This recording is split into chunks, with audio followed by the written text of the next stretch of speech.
One. 2 weeks down in the world of college football.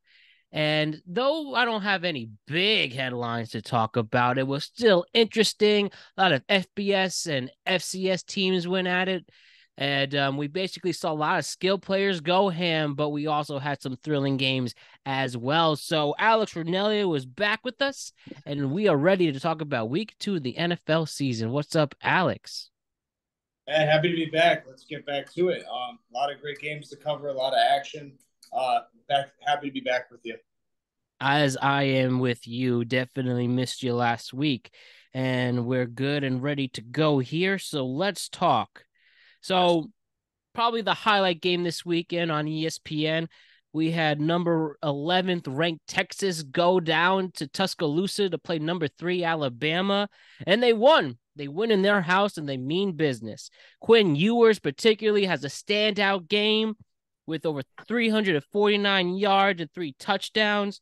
And we just saw all the weapons being pushed through. We saw possibly a growing program with Texas. Maybe they're going back to form. We know once Ewers is done, there's a good chance Arch Manning is coming in, but it seems like they're really growing something. And with this win over Alabama, very impressive stuff there. And Alabama goes down. And now they're another team that they might have some more obstacles than they expected when trying to make the college football playoff, like an LSU or a Clemson. But Yep. focusing on this game in particular, what really impressed you about Texas and Alabama? And also adding to that, do you think Texas is starting to be worthy again, like the Vince Young days and stuff like that? Um, let's start with the first premise. I was very impressed with Texas. I thought that this was going to be a very big spotlight for this team, especially with a young roster and a program that's continually, not quite hitting expectations, year after year, season after season. I think that I was really impressed with the demeanor and the poise that viewers um, and the head coach Sark was coming into this game with, because I thought that there was a lot of things that they wanted to do in the home opener with Rice that they kind of withheld on, in terms of like dialing up a lot of big play action plays and a lot of offensive schemes, because they wanted to hold their hand and not show too much of their hand before Alabama in preparation for week 2. I was very impressed on that front. I thought they had a great balance of the game in terms of the calls, and he was just hyper efficient. 349 yards. It was almost 10 yards just per passing play, and no interceptions. I think the interceptions was the biggest question mark, because we knew that he had a rowdy personality, but he hunkered down. He sat in that pocket in the offense, and you saw it in the second half how they were able to break away, particularly in the fourth quarter. Um, I think with the second half of your question, I think it's a little too early to tell where they're going to be returning to glory, because I look at the schedule. It's a very cupcake schedule. It's going to be hard, Mm-hmm. even if they go undefeated, where they really rank with some of the big heavy hitters. So only time will tell. We'll have to see when Selection Sunday, or whatever the equivalent of this for college football is, Yeah. during that process. But I don't think they're going to be tested until K State, which is like week 8 or 9. So I think they're going to continue to keep rolling. I don't think we'll see too many, chinks in the armor. I think what you will see is you'll see start taking more chances as the season goes on, just to see what he can really, how much juice he can squeeze out of this offense. I hear you, dude. I hear you. And this is gonna relate to my next segment. But talking about Bama's shortcoming here. And Yep. especially as you said, not looking as dominant in the second half as all. I went on by myself to talk about how I think Jalen Milrow might be, another standout quarterback from Bama in this Nick Saban era, like a Tua or Jalen Hurts. I compared him to Jalen Hurts, and he only threw a couple of picks. He was erratic in the shotgun. He didn't bring back, and he was disappointing in as soon as I said that. And now with those concerns and, some other programs getting more steam, like a Florida State, for instance, if they want to make Yep. a push, a Penn State who destroyed Delaware this past week. Bama might be in trouble again. And they missed the college football playoff last year, already having one loss, and they still have like I said, it's only week 2. Any concerns about Alabama moving forward again? And we said earlier this in our preview, could this be an example of the mighty might be fallen, and could this be a big step for that? Yeah, I don't think they're necessarily fallen, even if they missed the football playoff this year. But I would say that they've taken definitely a substantial step back in terms of Yeah, their they're core. 10th. They started 10th this week. They're going to be 10th in the nation. Crazy. I don't think I've seen a double digit ranking in like 20 years from Bama. Pre Oh, save. It's pretty wild to see. But I have cause for pause to really count them out of the picture completely. But I would be remiss if I didn't highlight the fact that Bill O'Brien's not there anymore. The offense is definitely suspect. You're putting in a 6'2", 220 sophomore. Plugged into this a very sophisticated offense that has a lot of nuance to it. That's really come a long way over the years that Saban has been there, even through all the offensive coordinators that have come through that program. I think it's a lot to learn for a kid like him, and I think that the jury's still out on what he can be. But you definitely see him being a little overwhelmed and a little frustrated in the moment, especially in a big high profile game. And throwing 2 picks doesn't help it, but I'm talking out of both sides of my mouth. I would say I think that they've definitely taken a regressional step back. I don't think that they're necessarily the cream of the crop, at least for the next 4 or 5 years. I don't see that to be the case, especially with the way the NIL is shaking up some of the SEC program. yeah. But I do think that they'll be a competitive team because they do have a long-standing stable of bell cow backs. They're basically a factory for receivers and offensive linemen. And I think that when you get back to the bread and butter, you can always build a program on offensive linemen and anything between 2 yards of the ball. So I think that this football team is going to be resilient. But I think that this may be a year that they have 3 or 4 losses because when I look down Oh, their schedule, it's just brutal. It's brutal. yeah. That's the other thing I was going to mention about since the beginning of NIL and recruiting is the Wild West out there, and it's all about how deep your pockets are. They don't have the name recognition, and also with the college football playoff expanding, Yep. there's always they had that advantage in the BCS era um that we are the top school in the nation. Look at all these top tier players we're producing. Look at us bringing home these national championships. And now that anybody could come in and swoop in as long as you have the money for it, these players don't care. And especially with all this alignment, um, it just shows that they're really an example of many other schools that it's not going to come as easy for them, and they just have to prove their worth. All they could do is win, and if you're not bringing the wins, it's going to be much harder. And it's a shame too because this league doesn't reward systems. This is definitely Saban's a systems guy, he's a systems manager and a manipulator and someone who engineers great systems of football over the years. And NIL is a flashy incentive. It doesn't really bring a lot of team camaraderie unless you can kind of get guys to team up and sacrifice, kind of like the Fab Five did. If that's Exactly. A lot of people, if you're frustrated and you're mad at the coach for a year, you just go do the transfer portal. Yeah, I think you're seeing a lot of the same issues with Calipari in Kentucky as well. Mm-hmm. I think that's definitely a similar symmetry that's going on between the two college programs.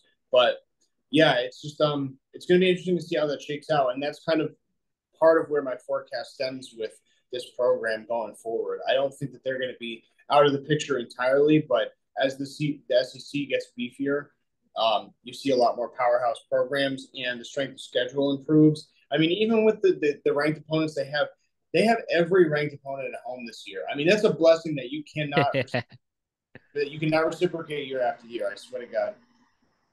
Definitely. That's a good, you mentioned the SEC and focusing on this season at the SEC. We've already saw some major programs in that conference fall down already. LSU lost to Florida State to start this season.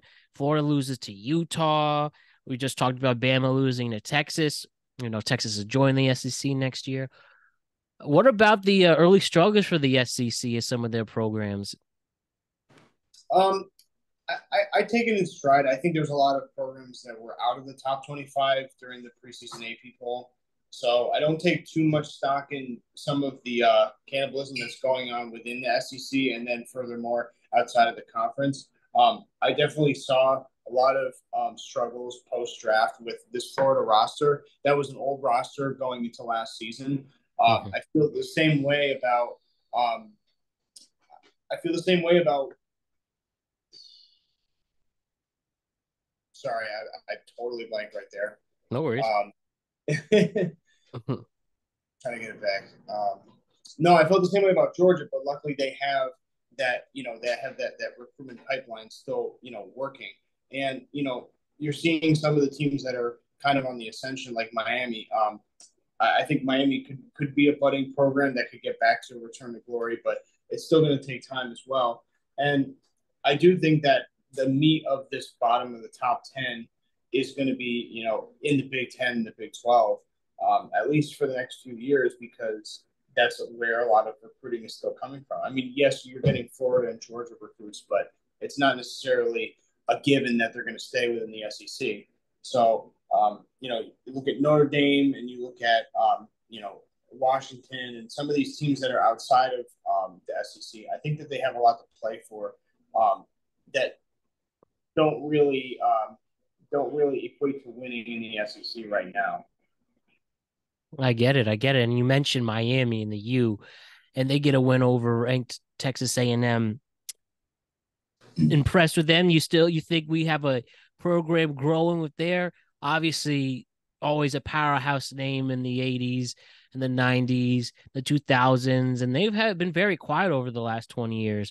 But it seems now, and what helps with these NIL deals, that they have been improving on their recruiting for football. How about the U so far? And look like they're getting ranked again. Yeah, Coach Cristobal was a huge hire the year prior, and I think that you're starting to already see some of his acquisitions, come to fruition. I think that it's a lot less turnaround time to move a program, particularly like Miami, with the cachet and the gravitas, with location and the rich history. I think a lot of young guys, are inspired by that, and I think that they could kind of get back to where they once were. I will say though that I think they are a little ahead of schedule. I think that they're going to kind of come back to the middle when we start like really breaking down some of their schedule moving forward. But that comes in time. I really see them as like a fringe top 10 team when it comes to the proverbial selection Sunday. And I think that I think moving forward, they could really compete in some of these marquee games. And that's all you need. That's how how it starts. And I think the U, especially as the college football playoff expands, it is a crucial year for them this year, so that when it does expand again, and hopefully they rise up the ranks. They're starting this week at 22. They will have some good promise there. And of course, beating again another SEC team and winning these conference games is crucial for them. Absolutely. Yeah. So a program we're definitely going to be talking a lot about throughout the rest of this season. And I talked about them last week. And they win in their home opener is the University of Colorado. They get a big 36-14 win over Nebraska. Matt Rule not looking good in his debut in his first two games for Nebraska, but for Colorado itself, that offense is dominant again. The defense, though defeating Texas A&M, they did give up 41 points to hold Nebraska to 14, but especially on offense and Shedeur Sanders. Maybe he's making a push to be a Heisman Trophy candidate, looking awesome. Obviously uses his legs effectively, and he has one hell of an arm and a nice dominant win in their home debut. Alex, I wasn't able to talk to you last week about Colorado's the beginning of the primetime era, but what do you think so far with what Dion is cooking up over there, and them being a huge national story, even for non-college football fans. Well, they are an amazing national story because of the roster transformation in 1 year, and Oh then yes, that's the instance. What was I think only 14 players from last season when they went 1-11 came it was back. like 19 or something. Yeah, something crazy like that. I mean, we've really never seen anything like it. In some ways, this program really is an experiment from the bottom up. I mean, they were like I think last in all of the FBS like Division 1 power rankings from the last 3 years combined. Um, so really, Dion was kind of coming in with basically an empty slate. I mean, he had control of the program from day one. They handed the keys to him, and he had full faith in his son to run this offense. And it's amazing because, we talk about Shedeur Sanders in the bigger context of, where could he land in the pros and where could he land, amongst the hierarchy of the other quarterbacks across the league and across this country. But he's never played for anybody else. It's kind of unfathomable to think that he's never had another coach in his life. Yeah, right. Through Pee Wee and high school and Jackson Jackson. State in here. Yep, it's really wild. It's really remarkable. So there may be some of that, Husker Du kind of shell shock of you know, not playing outside of that safety zone, that safety net that you have. But at the end of the day, I mean, Dion knows better than anybody that it all starts with the relationship between a head coach and a quarterback, and that doesn't Mm-hmm. change college football. And I think that you're seeing the fluidity and the beauty and the poise that this offense has in year one. I mean, we've seen year one offenses that have hiccups all throughout the entire first season with a new Right. roster. I mean, they look seamless, and it's really like hard to really quantify and put into terms because we've really never seen anything like it. Now, I will say that I think from the outside we see this kind of this hard shell, this poise and this confidence with Dion, but I think that he really does have his T's crossed and his I's dotted, and I think that he has his screws internally. I think that he knows what he's doing with this program, and they have a very favorable schedule. I think that it's nothing but the stars when you look at the rest of the Pac-12 moving forward after the dissolution for next year. Yeah, exactly. If this is it for the Pac-12, like I said, only two schools left. Might as well have Colorado be help bring some eyeballs over to them and their network. And one thing you also talk about the roster, obviously back-to-back games, Sanders goes in. The week before, Travis Hunter plays a dual role on offense and defense and has a hell of a game. This week, it was Xavier Weaver with 10 receptions, 170 yards, and just could not be stopped by those defensive backs for Nebraska. I'm excited to see, and more of these games go on, to see if all of these offensive skill players get highlighted. It seems they're figuring it out with them. And it's funny too, from obviously Prime Time is, was a Hall of Famer both in college and NFL as a defensive back, yet it seems him and his offensive coordinator, forgive me, I don't know his name at the moment, I can look it up, are knowing how to score these points and figuring out with whoever they have on that roster. Sure. Yeah, I think he really understands personalities and he really understands how to push the right buttons with these young men. Um, I think that he's always, as a professional, he's always been um, always in the right position to galvanize his troops, both on defense and on the offensive side of the ball as well. And you look back at his rise to Jackson State. It's like we don't really know how to yet really kind of quantify the HBCUs in the bigger picture, but I do think that you look at some of the quality of the wins on the field. I think that all the meat is there for a winning recipe when you look at how his offenses have gelled in years past, and I think that he kind of just implemented that formula. I mean, the way he approaches the game, I think he could work with almost any offensive coordinator, quite frankly, because he has that relationship with his son. Yeah, his name's Sean Lewis, by the way. He was the Kent State head coach for the last 4 years and making some noise. But yeah, this is something else. And I think one thing, if you're going, I think Dion, and he said it himself, he would never coach the pros. So Yeah. And whether he does go to bigger programs in Colorado or whatever, um, we could be seeing the next big college football coaching personality. And um, I don't know. I understand people are getting turned off by it, and it seems it also motivates some of his opponents. But Deion Sanders seems to be a rare example of someone who really talks the talks and walks the walk. Are I think you somebody who likes it, or does I, it turn you I, off?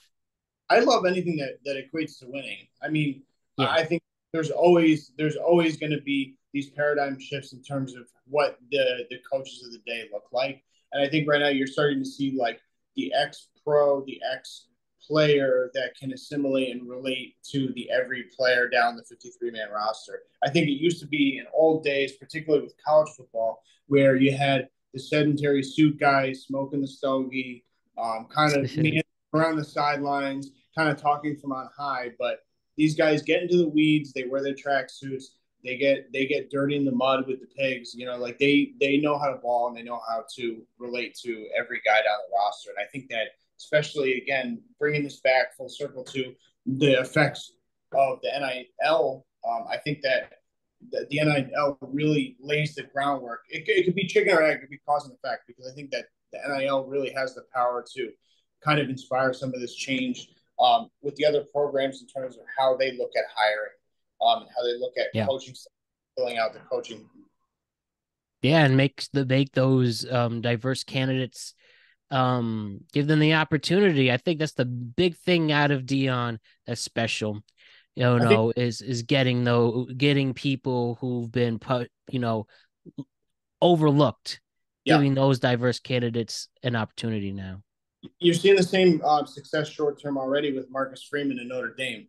I Yeah, think that he's another guy who relates to every man down the roster, and I think that he's kind of low key making Brian Kelly look foolish today, to be honest with you, because good. LSU. This is a conversation for a later segment, but LSU is definitely flopping like the fish on a beach right now. Yeah,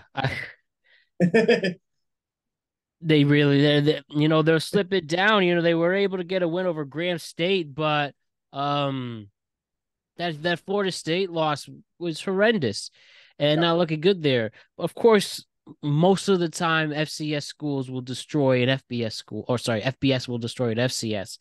But with LSU especially, um they really have some ground to make up, and they can't afford another loss if they want to get in that if they want to get in that playoff. I'm And very nervous because I got to eat my words if they do get a second loss, and that's critical. very critical. And so this week we did see a lot of the big ranked teams again play inferior opponents.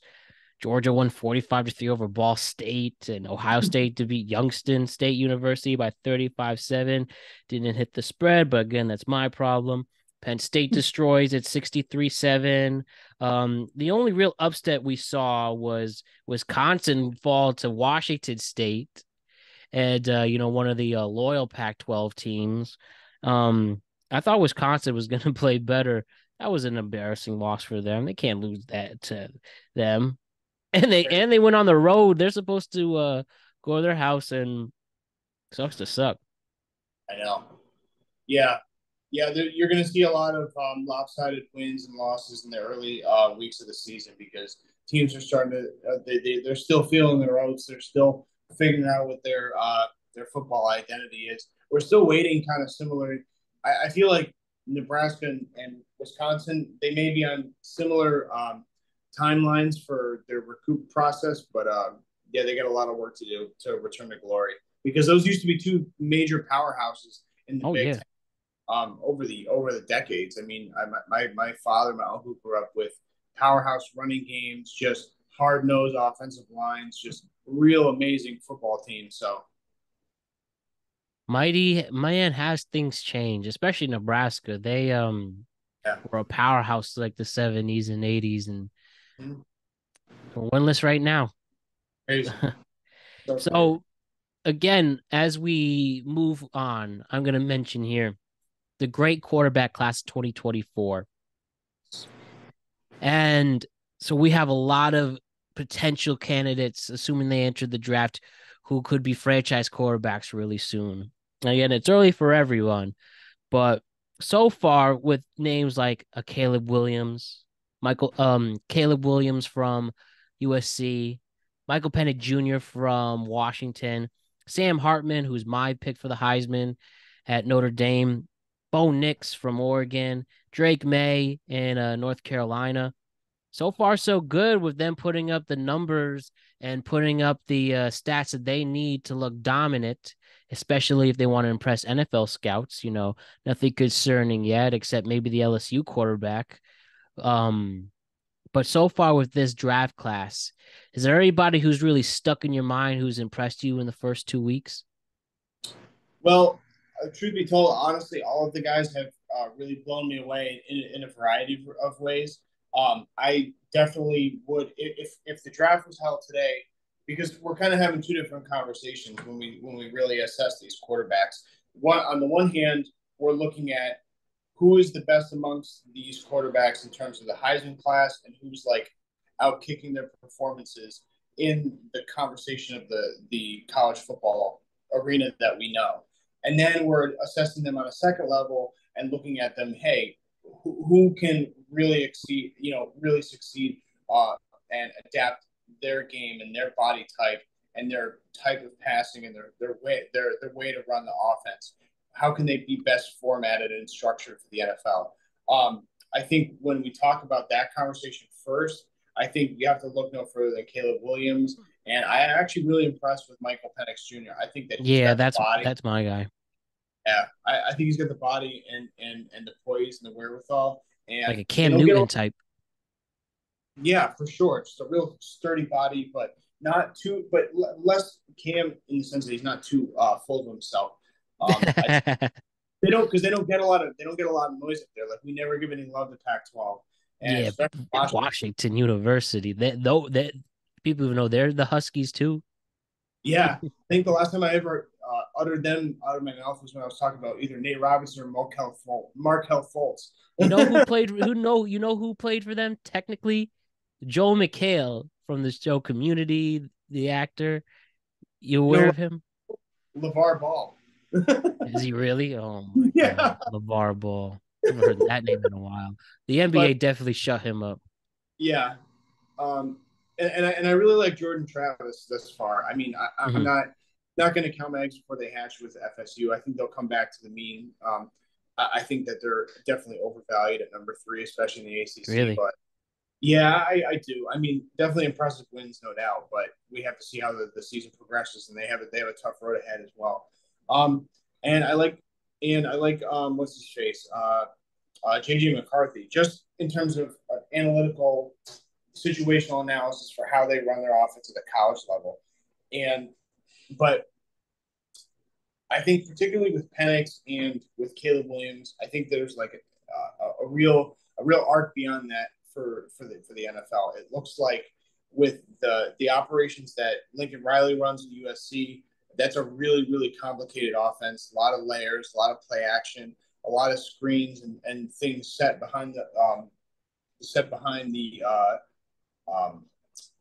uh, the offensive line and the line of scrimmage. That's what I was looking for. Uh, and I think the same goes with Michael Penix Jr. I think that they're both operating in very difficult offenses. I see them really ascending at the next level. And again, having the right body type, having the intangibles, the leadership, the clarity, wherewithal, those all go without being said. But we'll see what the season brings because it's a long season. We're only 2 weeks in. But those would be my guys to keep an eye on at the next level. Yeah, I totally agree with this with you too. Those were the two that really stuck out, especially Pennick Jr. the most. I mean, he just seems like a good dominant force. And as I mentioned too, Sam Hartman from Notre Dame, you know, just under the 300-yard mark against at NC State. That was a little disappointing, but um early dominant wins there. And as the season progresses, and hoping that they rise up to the ranks, and I picked them as a sneaky team for the college football playoff. They're at 9 right now. They're gonna play Central Michigan, so they should handily beat them. But I think Sam Hartman could be a quarterback ready player too. He reminds me of an Andrew Luck type, assuming that he get to that level. But that's going to be something we're going to really pay attention to. The college football is this quarterback class, and we'll call it the Great Quarterbacks 2024. And And you could add Sinead Sanders too as well. oh And yeah, yeah, depending, particularly to see how the rest of the season transpires. But the one point I wanted to make about Drake May too, because we don't give him any love because they're in the ACC, but yes, North Carolina quarterback. they can hang tough with their Clemson game and particularly finishing out the year with NC State. There's no reason that they can't win 10 games this year. And furthermore, if he keeps his turnover ratio down, I mean, just look, we're looking at these guys. I think that he's like the prototypical pocket conservative quarterback that is cool under pressure, but doesn't have that mobility outside the pocket. So there is a Yeah, like a system for Justin him. Herbert type. Yeah, there's a system for him in the pros or like a Daniel Jones. I think he could fit that prototype, that Mm-hmm. mold, but I don't know how well that equipped is adapted for the entire league. That's all. Yeah, and that's the one thing in the ACC. You only really have Clemson. Well, even though they went down, you really only have Clemson. You don't really play against as tough of defenses as they could be. That's the one thing you question about, and that's what people were questioning about with Trevor Lawrence if he comes to the league. Well, he played in the ACC. How can he stack? And well, we know how I feel about him, and he's had a really great start to his NFL career. Maybe it just shows that some players really step up if they get to that next level, and some really are a product of who they were playing in college. Yeah, and some of the guys just have the intangibles, they have the chip on the shoulder and the focus, like or Josh Allen going to Wyoming, like a Big Ben going to Miami of Ohio. It's like they come out of these no-name schools, but they have the right wherewithal to build and work in a bigger franchise. So it really just depends on the makeup and what's between the ears. So You look at Brock Purdy at Iowa State too. yeah, Look what yep. he's doing that. You know what's interesting? I saw a stat today, you know, the one NFL point. So we had the Rams and the 49ers playing at 425. This is the first time in the history of the NFL and college football draft system that a former number one overall pick, Matt Stafford, from Georgia, got drafted by the Lions that year. He's going to put this is the first time a number one overall pick is going up against a Mr. Irrelevant ever. We'll see how that goes. Yeah, with Brock Purdy at the very last pick last draft. So crazy, crazy world. Buddy stuff there. So why don't we go and quickly mention, because it is college football related. We had the Michigan State University coach, Mel Tucker. He was fired due to sexual harass claims.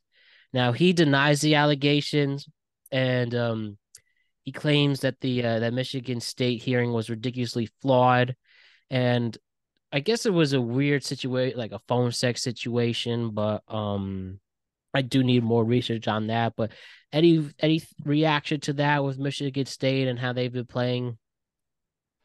Well, this has been a program that's been in a slight decline the last handful of years. I think And football. yeah, with Mark D'Antonio prior. I think that having this new coach in place was a promising step in the right direction. But this university and the broader picture has had a real repeat history with a lot of issues internally. So it is unfortunate to hear that it is continuing. But again, I'm not researched on the topic as well as other people are. I would wait to see a lot of the evidence, particularly with any extenuating circumstances or any kind of um, um, you know any kind of witness testimonial or any kind Yeah, of information that comes to light. I think that that stuff is really important to have those proceedings in a timely manner and to have clarity and discovery is the word I was looking for. To have really consolidated discovery about what we're looking at and not rush to claim about having someone's job on the line and getting fired right away. I think that these things need to play out appropriately. definitely. We'll see ultimately where things go there. And now another thing I like to talk with you particularly is the UConn discussion of the week. UConn lost to Georgia State by 35 Uh, to 14. What the hell happened there, Alex? Jim Mora's already in the hot seat. Yeah. Oh, I thought UConn was growing. Losing to No, NC State no, and then this. yeah, they still are growing. It's just it's a tough game on the road. Obviously, like no one likes to lose to a no-name program like Georgia State. But look, man, like they started 0-4 or 0-5 last year, and they made a bowl game, so they're never out of contention. I'm starting to put more faith in Jim Moore Jr. as the weeks go by, as the year goes by. I want to see what he's made of. I feel like he's made of the right stuff, but I mean, Tennessee, Week 10. I Oh mean, man. that's going to be brutal. And you got Duke in 2 weeks as well, and they're ranked. There's going to be some tough games in there, but you win. You got to take it week by week, take the games in front of you, and there's a lot of winnable games at home that they can take care of business. FIU, Utah State, South Florida. These are winnable games. You got to get back to the bread and butter of this offense, and get some gimmies with the defense. Create a short field, and just make the game easier, make the game work for you. I get it. I get it. That should be an interesting game. Duke going to, how do you Yeah, pronounce it? Reitzler Field. That should be Rentler. cool. Rentschler Field. Yeah, We'll see what happens there. And also watch out for James Madison. They got a big win last week. But UConn Huskies football. it's gonna be weird in Duke and UConn not playing basketball. They should. That is funny. Oh well, there. So why don't we do our picks for the week? Now this is what we're gonna do. We'll go through the top 25 ranked games, and go some fire there. So I don't have a spread for you on this. Hasn't been released yet, but we have Bethune going up against Miami, ranked 22. No spread yet. That's a Thursday night game. I think it's pretty obvious that Miami's winning this. And I guess the one question with these bigger spreads is if they're going to cover them or not. But I don't have a spread for you. But if Bethune beats Miami, I'm going to donate $2 million to you, Alex, Okay, someday. let's go BCU. No, yeah, they should take care of business, no problem. Especially in a short week. A team going on the road that's like a death nail. I expect Miami to win very handily, maybe more than 2 touchdowns. All right, we have Florida State going to Boston College. The spread is 26 points. I do think BCU gets this, especially BCU. FSU gets this, with BC having a disappointing early season loss.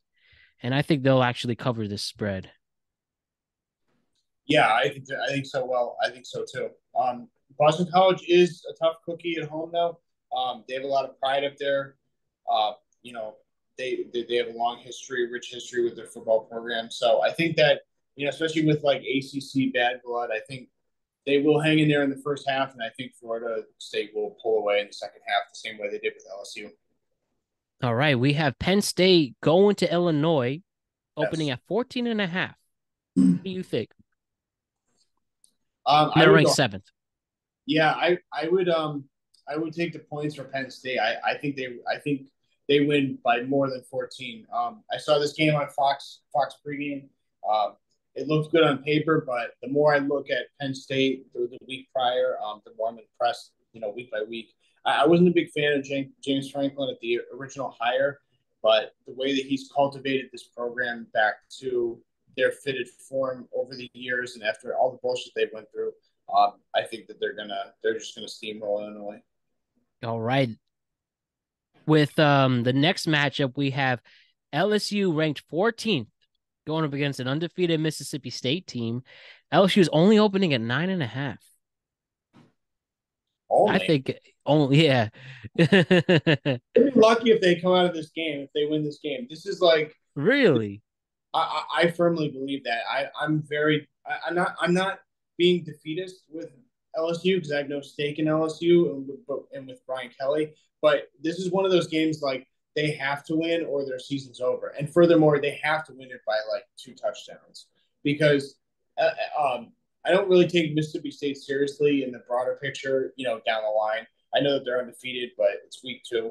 Um, I think that LSU really has to they have to put the hammer down this week and show people who's boss coming back. You know what? Give me Mississippi State on this one, that they're going to ran their parade. And they can end the season at home for LSU. You could only imagine the partying they're going to do down there. So I'm going to Oh, give Mississippi State with a upset. We you going have can outright? what? You going outright with Mississippi State? I'm going outright with Mississippi State. Woo! Oh, I'm first. going to just do my bars, the God impression, and just go blind faith, if you know what I mean there. So we have Kansas State at 15 going up against Missouri. Both are defeated teams. Kansas State's actually opening at -3.5, so actually a competitive game here. Give me Kansas State on this one. And what are you thinking, Alex? They're -3.5. That's correct. Yeah, that's right, Yeah, -3.5. yeah. I would take K State plus the points. I think that they're severely undervalued year after year. You see the way they hang tough with the teams in the Big 12 last year. I would definitely take K State with the points. All right. We have Utah at 12 going up against Weber. No spread on there. I think they're gonna manhandle them. Utah's got something growing over there. Watch out for them. Yeah. Yeah, I feel like this is going to be a low scoring game. You look at their recurring weeks.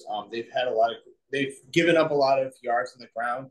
I think they gave like 400 total yards to Florida, even though Florida doesn't really have an offense. But furthermore, I think that when the defense is in the red zone, I think that's really really shine and they can cause turnovers and disrupt. So I'm looking more like a 20 to like 9 or 20 to 12 win Utah easily. Interesting. All right. Notre Dame's going to play Central Michigan. Notre Dame's opening at -34.5. It's a lot of points. Give Notre Dame the win on this one. And I even think they might even pull it off. They could get 40 points on this defense. I think they'll cover. I think this will be more like a LSU Grambling State result, to be honest with Okay, you. okay. The University of Georgia is playing up against the Gamecocks. South Carolina is going down there. Georgia's opening at -27.5. You know, early, and this is part of their early season easy schedule. Give Georgia and the points against the Gamecocks for me. Yeah, I'll take Georgia with the points as well, but I think it's going to be really tight. I think it's going to, in terms of the margin, I think that it's going to be somewhere around like a 34-7 because there's a lot of pride with South Carolina, similar with Boston College in the context of their matchup this week. I think that they're going to hang tough with them in the second half. So it's just a matter of how expedited Georgia's offense is second half coming out of the locker room with Kirby Smart. Is he going to put the Jets on to get that cover to cover the spread? I don't know. So I would definitely take Georgia, outright, obviously, but I would be a little more reticent with the spread. 27 seems like a lot. Yeah, that's the thing with these big major spreads. That's a lot of points to cover. You Yeah. essentially need to score right away. And if you don't, if it's only like 7-0, you're screwed. Um Now, but this one, I think Alabama at 10 going against the University of South Florida. They're actually going there. The spread is -32 points. I think they're going to give no mercy to this Yeah, South Florida team. Let's be real. yeah, they're gonna roll them. They're in the same boat as LSU. They have their season on the line, quite frankly, and they're pissed. They're playing pissed. They are pissed. We have Oregon State going against San Diego State, and the spread is -24.5. Give me the points for Oregon State here. Another one of the few rare loyal teams to the Pac-12. Yep. But I bet you they're a Mountain West team very soon. Yeah, they've always had like a sneakily really competitive program. I've seen a lot of the games where they play Oregon head to head. They always hang tough. Um, I think that this is one of those outperforming uh, games in the sense that San Diego is basically traveling. I mean, they're basically traveling out of state. That's like the entire West Coast right there, and that's in that flight pattern. And I think that the cold weather and just the ill preparedness with that program, I think it's night and day. I think Oregon State rolls. Let's do it. Oklahoma Sooners going against Tulsa. Also, So we got Oklahoma battles here. Oklahoma opening at 27.5. Give me the points for Oklahoma. yeah, I'm right there with you. I think that this is a huge test on the road, but I like where that number is, to be honest with you. I hear you. So another one we have 20th ranked the University of North Carolina. The Tar Heels are going against the Minnesota Gophers at home. -8. Give me North Carolina on this one. Drake May was touchdownless in his win against last week, so I think you're going to play a little bit harder with a more competitive opponent. Um, I'm gonna push back a little bit. I'm gonna go Carolina wins, but I don't. I think they're gonna have to win outright. They're not gonna cover the spread. This Minnesota Gophers team is 2-0. Obviously, like they're not world beaters, but they're no slouch, and I think that they're going to bring their heaviest hand with coming into town with North Carolina. I think they're kind of on the outskirts, sniffing the top 25. So I think it's going to be a little more competitive than people think. So if you're the little Western Kentucky and you have to go to number 6 Ohio State and your spread is 29 points, do you put up anything against them? That number seems a little low, actually. I was expecting more like a 32, 34 point spread. Undefeated I so far. I wonder what is the Western Kentucky. I can't Yeah. tell what match. What are they? Hilltoppers. Hilltoppers. We're gonna be topping hills on Saturday. Um, they're going to be running for the damn hills. Ohio State is the reason I expect them to roll is because their window of opportunity right now is to make that push into the top four.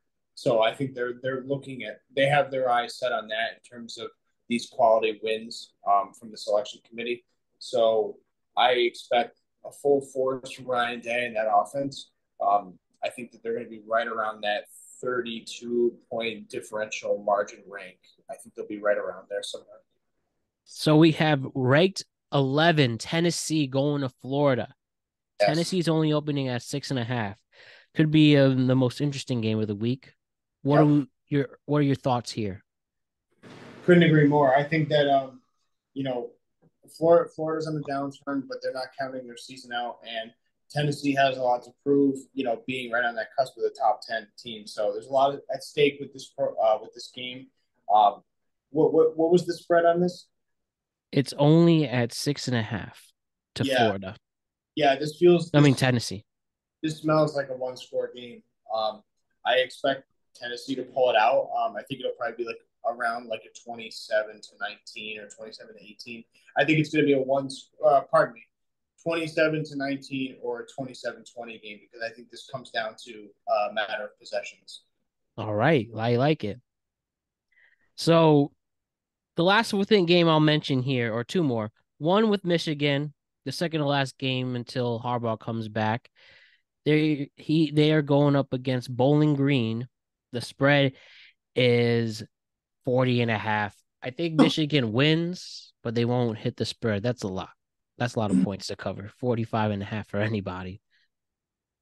Yeah, especially at home. I mean, they could go one of two ways. They could get complacent with the home crowd, and they could let these visiting teams that are really shitty hang around, or they could go full force and run them out of the stadium in Ann Arbor in the first half. So I don't feel confident they're going to cover 40, just because I think they'll get complacent and they'll get bored. But they'll have no trouble, obviously, with Bowling Green, and we look forward to welcoming back Harbaugh. Hear that. And the last game we'll talk about today, and if these ratings are big, then yeah, Deion Sanders is legit. This game is on at 10 p.m. on the East Coast. And we Oh, have Colorado State versus Colorado. Colorado's ranked 18. The spread is 23 points at home. What's going to happen here, Alex? 23 at home. Um, oh man, you're gonna look at me sideways. I think that's a little high. Yeah. Um, I think it's a little high because obviously they're riding a ton of momentum, but they're they're still hanging with these teams, no matter what hierarchy, what level that they're at. I don't know the rivalry, the blood between these two programs is obviously a West Coast matchup, but I feel like it's going to be a little tighter than that. And I have Colorado going 3-0 at the end of the day, but I don't think they're good enough to cover that spread. All right. I think if they want to keep rising up the ranks, they'll definitely have to hit it. So it'll be very Yeah. interesting. But I think that we were able to accomplish a lot today, Alex. Thank you Yes. for the great work as always. And we'll look ahead to week 3, and we'll see you a week from now to talk all about it. All you folks out there, enjoy some football. Let's make it happen. Have a great week.